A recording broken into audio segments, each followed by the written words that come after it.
ফুলের বীজ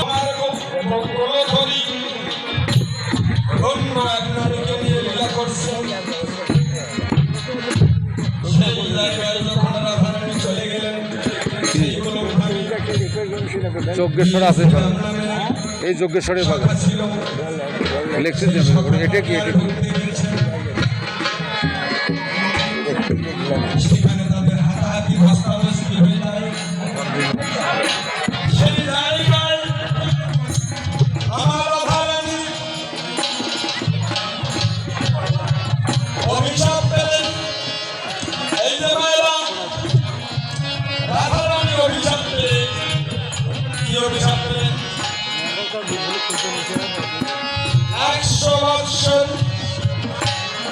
শ্রীকৃষ্ণের সঙ্গে তোমার ইচ্ছে হবে।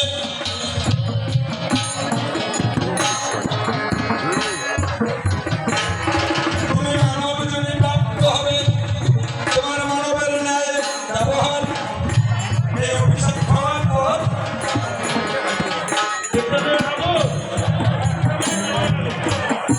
হরে কৃষ্ণ ভক্তমন্ডলী যারা মঞ্চের সেখানে শ্রীকৃষ্ণ লীলা করেছেন 125 বৎসর। 100 বৎসর যখন পূর্ণ হয়ে গেল, আর আমার ভোলানাথ দেবাদিদেব মায়েরা শুনেন, কেননা পরে আপনারা বলবেন কীর্তন শুনতে গেলাম কিছুই বুঝলাম না। 100 বৎসর যখন পূর্ণ হয়ে গেল, আমার দেবাদিদেব মহাদেব তার বাম নয়নে, তার বাম নয়ন দিয়ে যেন অশ্রু পড়ছে। মা পার্বতী বললেন, হে প্রভু, তোমার বাম চক্ষু দিয়ে কেন অশ্রু পড়ছে? ভোলানাথ বলতেছেন, প্রিয়সী শোনো পার্বতী, শ্রীকৃষ্ণের সঙ্গে রাই বিনোদিনীর 100 বৎসর পূর্ণ হয়ে গেছে। যদি এই 100 বৎসর পূর্ণর পর শ্রীকৃষ্ণের সঙ্গে রাধার মিলন না ঘটে, তাহলে আমার এই বিশ্ব ব্রহ্মাণ্ড যেন প্রলয় হয়ে যাবে। তখন তিনি কি করলেন? ব্রহ্মার শরণ নিলেন। ব্রহ্মা তখন কি করলেন? ব্রহ্মা নারদকে ডেকে ডেকে বললেন, হে পুত্র, তুমি যে কোনো ভাবে হোক শ্রীকৃষ্ণের সঙ্গে রাধার মিলন ঘটাও। যদি না ঘটাও তাহলে আমার এই বিশ্ব সৃষ্টি নষ্ট হয়ে যাবে। তখন নারদ মুনি মন্ত্রণা করলেন কিভাবে শ্রীকৃষ্ণের সঙ্গে রাধার মিলন ঘটাবে। তখন তিনি কি করলেন? দ্বারকায় চলে গেলেন শ্রীকৃষ্ণ। নারদ মুনি দ্বারকায় গিয়ে শ্রীকৃষ্ণের পিতা যে বসুদেব আছে, সেই বসুদেবকে বললেন,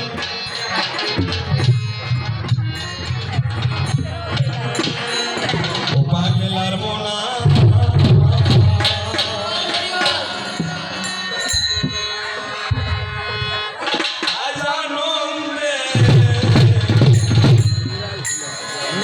কৃষ্ণ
বেশি নাই।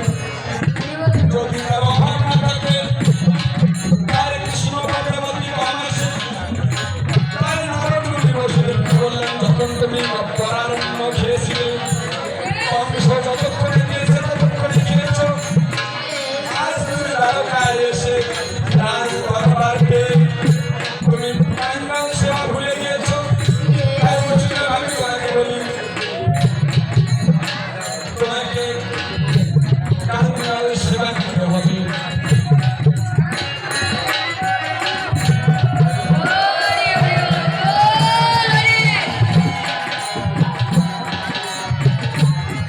কারণ পৃথিবীতে যত ধর্ম আছে, প্রাণী যজ্ঞের মতো কোনো কর্ম আর এই বিশ্ব ব্রহ্মাণ্ডে ভগবান তৈরি করে নাই। তাই তুমি প্রাণী যজ্ঞ করো।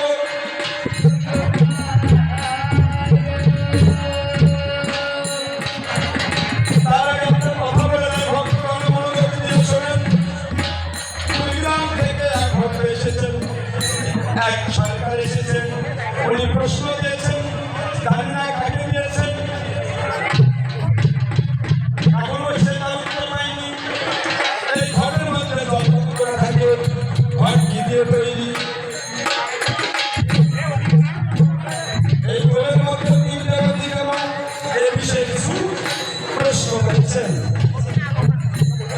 আমার সাধু গুরু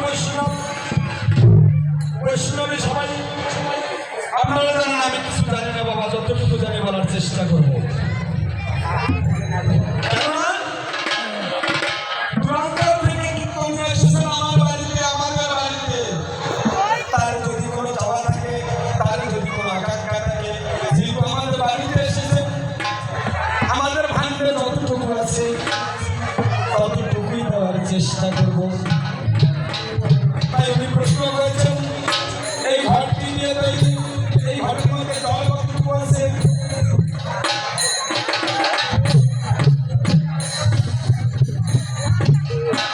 আমি যতটুকু সাধুগুরুকে শুনেছি, বিন্দু থেকে সিন্ধু সৃষ্টি, বিন্দু থেকে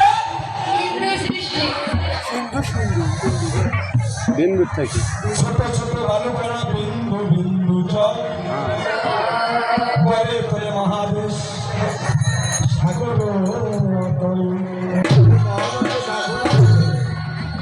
তাহলে বিন্দু থেকে ওই মহাজনকে ভেতরে আহ্বান করো ভাইয়া। আসছে আচ্ছা আচ্ছা আচ্ছা আসছে আসছে তো ওই যে মহাজন বসে আছে। মানব দেহটা 3.5 অবধি বাহ্যিক ঘর, বাহ্যিক ঘরে যেমন আমাদের প্রাণ গোবিন্দের আমরা আরাধনা করি, এই দেহ ঘরের মধ্যমান প্রাণ গোবিন্দ সত্য নিরন্তর 21 করছি। তাহলে এই ঘর মানে কি নিয়ে যাই? এই ঘরের বিচার যদি করে, তাহলে বাহ্যিক ঘরের বিচার আমাদের মাঝে এসে যাবে। তাই কি বললেন শ্রীকৃষ্ণ অর্জুনকে? দেবকী বললেন, ধর্মময় ভগবান সর্ববেদময় হরি।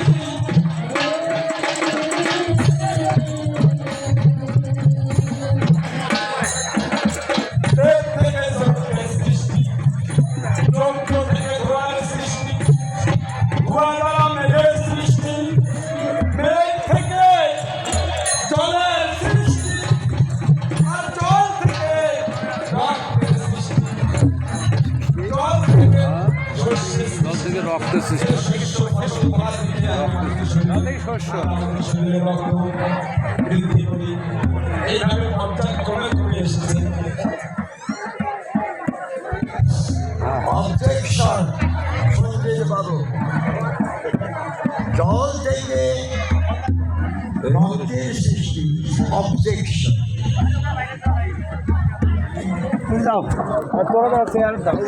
এই হাতটা কম ধরিস তো।